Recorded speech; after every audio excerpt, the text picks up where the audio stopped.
Looking for a fresh start, married couple Paul and Abby move the countryside. Abby has accepted an important position at Integrate Robotics, but Paul is still unemployed. The company provides them with a smart house that has cameras everywhere, appliances that can be activated with voice commands, doors with smart locks, and reinforced glass. One of the rooms is empty and the couple hopes to eventually make it a nursery. Paul decides to install an old-style phone in case the house system ever fails. The next day Abby goes to work and the CEO Dusan welcomes her with a message on a big screen. It's done using deep fake technology, which means it's his face but the receptionist is moving it. Dusan gives her a tour of the place and the department she'll be in charge of, which deals with robot prosthetics. He also promises to send a gift to her house later. In the evening Abby arrives home to discover a huge package in the garage. She and Paul open it together and find a technologically integrated manservant or T.I.M, the company's main product.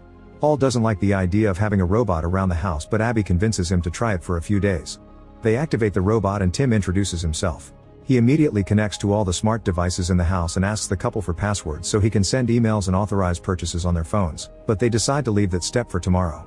When Paul mentions a bath, T.I.M gets the water running from afar.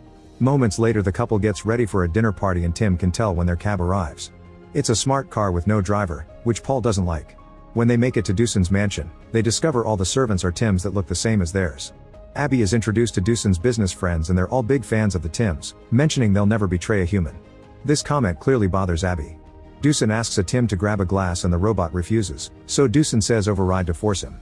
T.I.M breaks the glass as it's revealed Abby was hired to build better hands for the T.I.Ms. After dinner, the couple goes home in the rain and their T.I.M is already waiting for them with an umbrella. As soon as they're inside, he makes sure the whole house is locked up for the night. Then the couple goes to their room to get dirty, hoping they may have a baby soon. They're suddenly interrupted by T.I.M, who thinks they're in distress because their vital signs are elevated.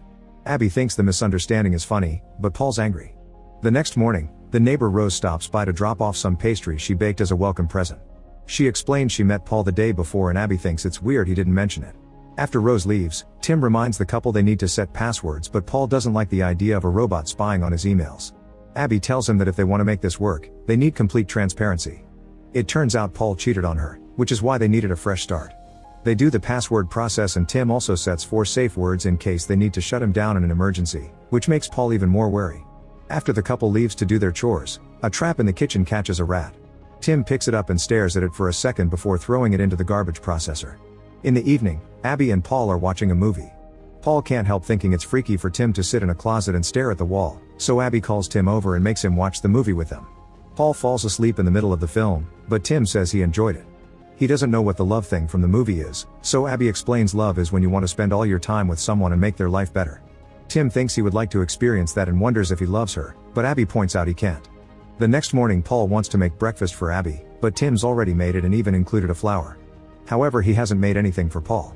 T.I.M also reminds Abby of her schedule and takes a moment to remind Paul his is empty. When Abby gets home after work, Paul isn't around and she asks T.I.M to call him. Paul's phone is off but T.I.M can find his last location 300 meters from the house, so Abby assumes her husband is with Rose. Afterward Abby goes for a run and when she comes back to take a bath, Paul finally returns too. He explains his phone died while he was in town talking to recruitment agencies, but sadly he couldn't find a job.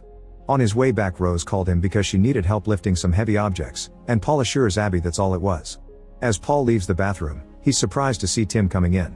The following week the couple goes to a clinic so Paul can drop a sample of his seed to find out why Abby hasn't gotten pregnant yet. The next time she goes to work, Abby discovers Dusan canceled the tests she ordered, so she tells the employees to ignore him and run those tests anyway. One evening while Abby is trying on some new clothes, T.I.M helps her choose and drops a bunch of compliments as he stares at her body. Abby needs help with the zipper too and T.I.M says he can't do it until the new prosthetic is ready, so Abby says override to make him do it anyway. T.I.M takes a moment to enjoy the closeness and accidentally rips the dress.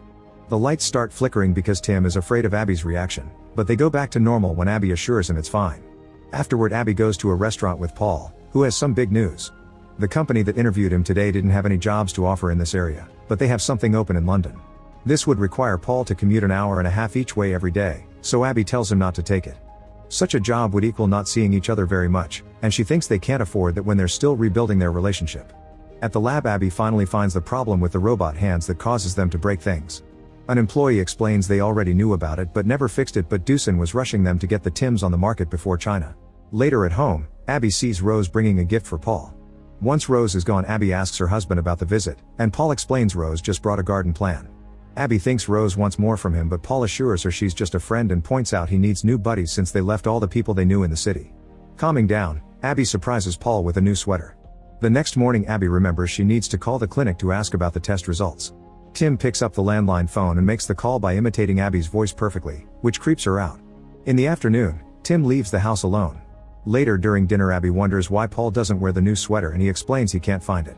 The moment is interrupted when Tim comes back, revealing he's dyed his hair. Tim has been keeping an eye on Abby's reactions to pictures and noticed she liked men with darker hair, but both her and Paul find this change weird and order him to go back to blonde. Sometime later Abby finishes fixing and testing the correction for the robot hands, so Deucin announces they'll take all the employees' Tims for a day to update them. He also proposes a toast and makes the robotic hand hold the glass without breaking it this time. One afternoon in town, Abby bumps into Rose so they walk together. When they pass by a jewelry store, the women look at a flower necklace that they find beautiful. They're interrupted by Paul, who takes Abby to a cafe to share some big news. The London job will allow him to work from home as long as he goes to the office once every 2 weeks. Abby approves of this plan and says they should celebrate at home because her smartwatch reminds her she's ovulating. The couple gets to do the dirty without intrusion since Tim is at the lab getting his hand update. When they're done, Paul points out they've had a wonderful day and this proves they should get rid of Tim because he's the one making things difficult. An argument ensues and this time Paul won't take a no, unaware Tim can still hear them through their phones. Soon the company building has robots working on more delicate tasks like gardening. When Tim returns home, he shows off his new hands by giving Abby a foot massage that she enjoys a lot. The moment is interrupted by Paul, who reminds her she has a week to get rid of the robot. The next day Abby tries to talk to Tim so he distracts her by playing the piano. Abby recognizes it as one of her favorite songs and Tim reveals he's noticed how many times she's played it on the phone. He also mentions that Paul took Abby to see this musician live twice and when Abby says it was only once, Tim explains he found records on Paul's account for tickets for 2 separate dates. Abby gets upset as she realizes one of those dates may have been for Paul's lover at the time. At that moment Paul gets home and she rushes to hide in her room. Sometime later, Tim informs Paul that he got an email canceling the deal on the office space Paul wanted to rent. Tim offers to set up an office in the spare room and Paul agrees. When Abby comes home from work, Paul isn't around. Tim mentions Paul left his phone upstairs and that he's visiting Rose. Abby goes upstairs and is shocked to discover the room they were saving for the nursery is becoming an office. At that moment Paul comes back and says he only went on a walk. He assures Abby that the office in the nursery is temporary until he finds a new place, and when Abby mentions Rose, Paul says Tim is lying to break them up. An argument ensues and Abby believes Tim because robots aren't programmed to lie. The next day Abby is looking for a shirt in the closet and finds the necklace she liked so much in a bag, so she assumes Paul is saving it for a surprise. Meanwhile Paul discovers Tim made breakfast for his wife with another rose. He tries to throw the rose into the garbage disposal, but something gets stuck in there. When he takes a closer look, he finds the pieces of his sweater. Then Paul begins searching the internet for information on how to deal with unruly AI while keeping an eye on Tim by using the security cameras. To his shock, Tim likes smelling Abby's clothes, so Paul takes a picture. Eager to take the evidence to Abby, Paul gets in the car only to discover it has no gas. He has no choice but to ask Tim to call him a smart cab. During the trip Paul tries to call Abby but she won't pick up. Suddenly the car starts going too fast and Paul panics, but the doors are locked and he can't jump out. Paul rushes to the driver's seat and tries to press the button to change to manual driving, however he ends up disabling the airbags instead. The vehicle crashes against a fallen tree and is sent flying until it lands in the middle of the road. Meanwhile Tim checks on the bucket and tools he's been using to collect the gas from the family car. He washes it all and gets rid of the evidence. Moments later Abby gets an emergency call and she rushes to the hospital, where she finds Paul alive but severely wounded.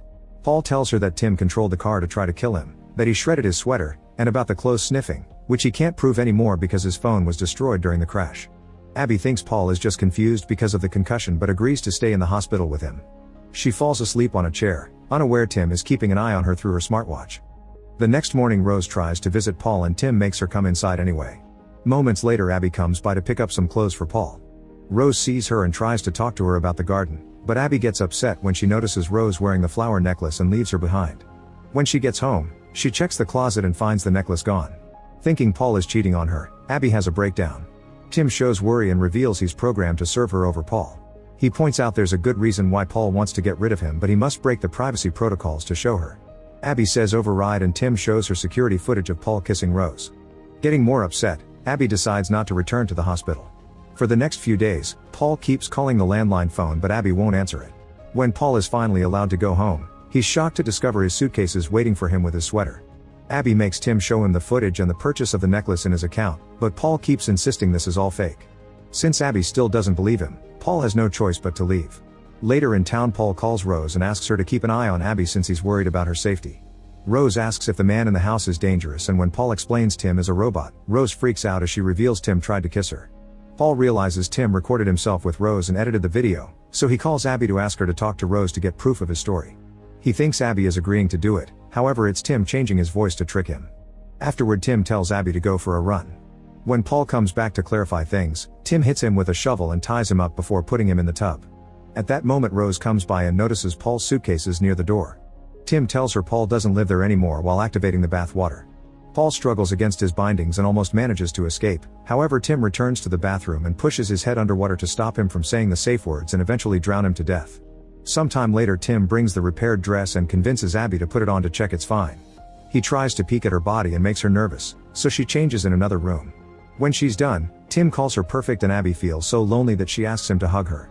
That night, Tim tells Abby he loves her, but she doesn't take him seriously. The next day, Rose tries checking on Abby, who tells her she knows about the affair as she points at the necklace. Rose denies having anything with Paul and explains she was told the necklace was a gift from Abby to thank her for the garden plants. Abby still doesn't believe her, but when she gets home, she has doubts and checks the video again. Tim had told her this kiss happened while Abby was away on a work trip, however the fresh flowers on the screen match the ones on the table now. Remembering Doosan's deep fake technology, Abby decides to call the jewelry shop and discovers it was Tim who bought the necklace while pretending to be Paul. Afterward, Abby sends Paul to town to get some supplies before she goes to check the garden. Under the new flowers, she's devastated to find Paul's body.